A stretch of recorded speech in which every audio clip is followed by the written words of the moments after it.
In this lecture, we're going to cover summary. See if I can get it loaded. So for some of your assignments in class, we will be summarizing different texts. So I wanted to give you just a quick intro to how to summarize. First of all, it's important to understand what a summary is and what it does, right? So summarizing involves giving an overview of the author's main points in a piece.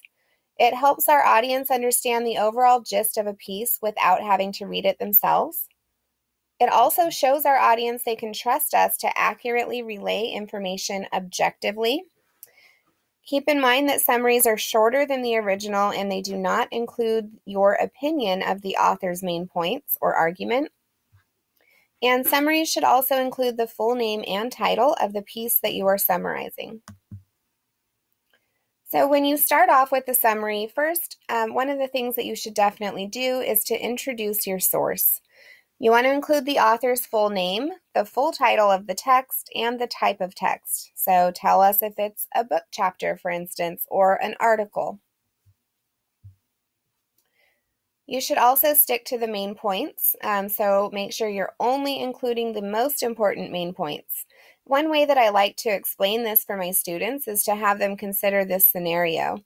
Your friend didn't read an assigned text, but you did. Then you guys both get to class and your teacher gives you 3 minutes to prepare for a pop quiz. What would you tell your friend about the assigned text to help them pass? Whatever those things are that you would include are probably the main points. When you're summarizing, make sure that you do your best to be objective. So remember, this is a no opinion zone. There will be lots of assignments where you can include your opinion and you're encouraged to, but summary isn't always one of those. So summarize the main points without including your opinion. And remember that the ability to objectively summarize, even if we disagree with something, shows our readers that we can be professional, setting aside our personal opinions when that's necessary. Also, when you're summarizing, make sure that you keep it short.